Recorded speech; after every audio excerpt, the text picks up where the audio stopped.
Hey there, guys, and welcome to another week of World War II. This one's number 81, March 14th, 1941. Nigerians chasing Italians like cheetahs hunt a bull.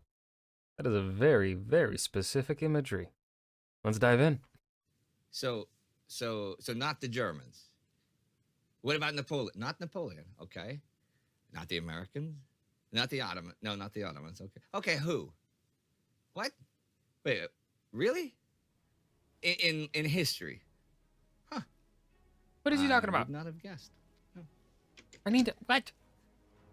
March 14th, 1941. This war is a world war, and as such, No way. all nations, even those neutral ones, are involved. But you can kind of see that some of those neutral nations are leaning pretty heavily towards one side or the other, and you really see that this week when the United States enacts Lend-Lease.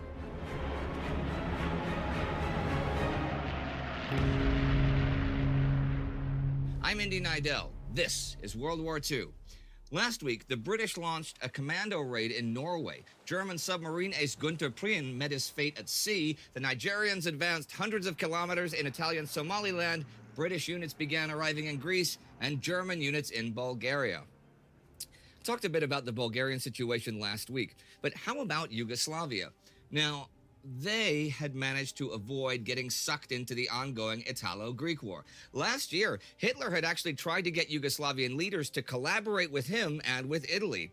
At a conference on November 28th with Yugoslavian Foreign Minister Aleksandar Markovic, he said that he planned to intervene in the Balkans against Greece. And once Britain had been driven off, they may, redraw some borderland, and Yugoslavia might even get access to the Aegean through Salonika.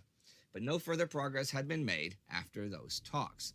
Then, during the planning for Operation Marita, the upcoming German invasion of Greece, German High Command repeatedly pointed out Yugoslavia's important geographic position, and that it would be great if they joined the Axis powers. See, the Belgrade-Salonika railway line between Yugoslavia and Greece would be absolutely essential for quick deployment during Marita, as well as quick redeployment to get the men ready for Operation Barbarossa, the German invasion of the Soviet Union after that. So they really wanted to use Yeah, we're really closing in on Barbarossa, aren't we? Ooh, boy. it. Still, through February, Yugoslavia did not commit itself. Last week on the 4th, Prince Regent Paul had met Hitler, though, and was more favorable, but in line with Yugoslavia's neutrality, would not give Germany or the Axis any military support. Hitler said, "That's cool. If you get with the pact, you will not have to transport German soldiers across Yugoslavian territory." Okay, that is not an actual quote, but that is, in fact, what he meant, which is odd because his generals kind of required that to happen, and time is getting short. But Hitler did not want that one point sabotaging his attempts to get them to join the Axis. He also thought they could be convinced later on to transport German men and supplies across their rail system. But even in spite of that, things were not yet moving forward. The main obstacle seemed to be opposition to Italian interference in the Balkans. By now, that situation had become delicate enough that Italian leader Benito Mussolini was reinforcing his garrisons along the border with Yugoslavia. Well, that's where we stand at the moment. But something seems like it's going to have to give with the invasion of Greece just weeks away. Italian interference in the Balkans is reaching new levels this week, though. On the 9th, they launch a spring offensive against the Greeks between the Devoli and Vihose rivers. Benito Mussolini has even come to Albania to directly supervise things. And the Italians have 12... What does he know about military command? I mean, I know he was in the military, but didn't he leave it? And he wasn't even that high ranking or something? I'm trying to remember, and I not remember well. 12 divisions, 11 infantry, and the 131st Armored. David Somerville describes it like so. There is little subtlety in the tactical plan, and much that is reminiscent of World War I. General Carlo Geloso leads the attack in the field, and it is a... So I guess that also applies to Hitler with his military record. Okay. large-scale attack against a fairly narrow front, just 32 kilometers in the center of the Greek positions. The idea is to break through the Greek lines, recapture Klissura, and advance from there. They are faced by Greece's Second Corps, made up of the 17th, 5th, 1st, 15th, and 11th Divisions. As a kickoff, over 100,000 Italian artillery shells are dropped on just a 6-kilometer front. However, repeated shelling and attacks, especially against the area overlooked by Mount Trebishina, do not dislodge the Greeks the 9th or the 10th. By the 14th, at the end of the week, Italian Chief of Staff Ugo Cavaliero is even trying to get Mussolini to call things off, thinking that they failed. But this does not happen yet.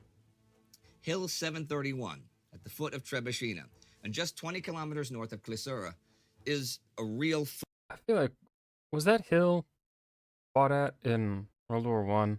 It sounds familiar. focus point. It's initially defended by 1 battalion of the Greek 1st Division under Major Dimitrios Kaslas, and they've been ordered to hold their position at all costs. This they do until reinforcements can take over. Kaslas even saying that if someone tries to retreat, he will personally shoot and kill them. Oh, Now, God I'll damn. talk about this more next week, the offensive, but also this Battle of Hill 731 that some have referred to as the Verdun of the Greco-Italian War. One interesting side note here. The commander of the Greek Second Corps, Major General Georgios Bakos, was appointed to his command just back on the 5th, 4 days before the offensive began. Former Commander Papadopoulos, along with 2 generals of the Papadopoulos. First Corps, had strongly objected to a British expeditionary force coming to Greece. They think it will be too small to defend Greece, but large enough to give Germany an excuse to attack, a casus belli. They were dismissed from their commands, and then they retired the next day. Of course, we know that Germany is going to attack Greece anyhow, no matter how many British soldiers are there. And Germany is currently occupying Bulgaria to prepare for that. By the 9th, advanced units of the leading infantry divisions have arrived at the Greco-Bulgarian border. And a few days from now, 4 corps headquarters, 11.5 divisions, will be on Bulgarian land. One thing though, Bulgaria plans to declare Sofia an open city to spare it from any attacks by anyone. So the German units that go there are all service units. Field Marshal Wilhelm List establishes his 12th Army headquarters south of Sofia to direct his forces to their eventual assembly points along the Greek border. Now, there are 3 groups of troops that were to be sent into Bulgaria, and the first 2 groups are the ones now being sent. Okay, the Turkish ambassador to Berlin gives Adolf Hitler Turkish President Inonnu's response to Hitler's message from last week. It refers to the German-Ottoman alliance in the Great War and expresses hope that friendly relations will continue between Turkey and Germany. So the 3rd group of German units is still in Romania, and because of Turkey's attitude, Hitler decides to keep 6 of those divisions in Romania to prepare for the invasion of the USSR and spare them all the marching they'd have to do to get to Greece. But no one, and I do mean no one, is moving as fast as the Nigerians. They are still advancing in Jesus Italian Christ. Somaliland like lightning, at least the first part of the week. They've gone beyond the desert and take Dagabur the 10th. 2 things to point out about this incredible advance. Here in 1941, these elements of the Nigerian Brigade have pulled off the fastest military pursuit in history to this point. And also, Go. the strength of their mobile columns varies with supply. Like, they take Dagabur with armored cars and 2 companies of the 2nd Nigeria Regiment. But everybody else is still 150 kilometers behind, right? But the Italian trucks haven't totally managed to evacuate the town, and a bunch of them are caught. However, after this, the Nigerians have to pause to be resupplied. They've covered 930 kilometers in under 10 days. Jesus. That's a lot. Is a lot. And the British and Commonwealth forces will all be resupplied in the near future, it looks like. On the 11th, the Lend-Lease Act is signed into law by American President Franklin Roosevelt. It passed both the House and the Senate, but not without a few amendments. It now has a time limit until June 1943. And the president has the authority to transfer ships to other countries without congressional approval. A motion banning American warships from giving convoy protection to foreign ships was voted down, however. The president can now sell, transfer title to, exchange, lease, lend, or otherwise dispose of to any such government whose defense the president deems vital to the defense of the United States, any defense article. Basically, and one huge thing it is specifically geared towards, the British can now continue to order all sorts of war stuff from the Americans without worrying about not having cash. They can pay after the war. Britain is, though, producing more war material than the US is at the moment.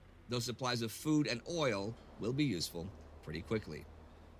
Although this is an extremely altruistic gesture, it's not entirely that. Britain has to keep paying cash for as long as that is possible. So that means that a lot of British assets in the United States will have to be sold for ready cash at well below market value. Britain is also not allowed to export anything that contains things supplied under Lend-Lease, nor can Britain export wholly produced British goods if the equivalent is supplied under Lend-Lease. It is possible that this could destroy what remains of British export trade. We will have to just wait and see. That's America for you, right? The dual double-edged sword right there. On the 12th, FDR asks for $7 billion in appropriations for Lend-Lease. This will be passed a couple weeks from now. That is around $120 billion in today's dollars. Oh, damn. And that is Probably 240 billion in today's numbers. the week. A renewed Italian assault in the Balkans, German armies marching around Bulgaria, the Nigerians advancing in East Africa, and the Americans setting up a new credit line for the British. Edward Stettinius is the head of the Lend-Lease administration, but Harry Hopkins is the real administrator. He is Roosevelt's top foreign policy advisor, so it is Roosevelt's foreign policy that will guide Lend-Lease. And Roosevelt just said months ago that the U.S. must be the arsenal of democracy. This is a big step away from strict neutrality. Yugoslavia is being pressured into stepping away from neutrality, and Germany is sure going to bring the USSR into the war directly. It grows and it grows and it grows, and for all the fighting that we've seen so far, this war might just still be in its infancy. If you would like to see how the internal situation in And that was week 81, World War II, March 14th, 1941. Nigerians chasing Italians. Cheetahs hunt a bull. It was an all-right week. I guess some discussion could be had regarding Lend-Lease and what it's doing to the British export market, but I don't know much about markets, so I can't really add anything to that kind of discussion. So I hope you guys enjoyed. Remember to hit that like button and subscribe for more, and I'll see you guys in the next video. Peace.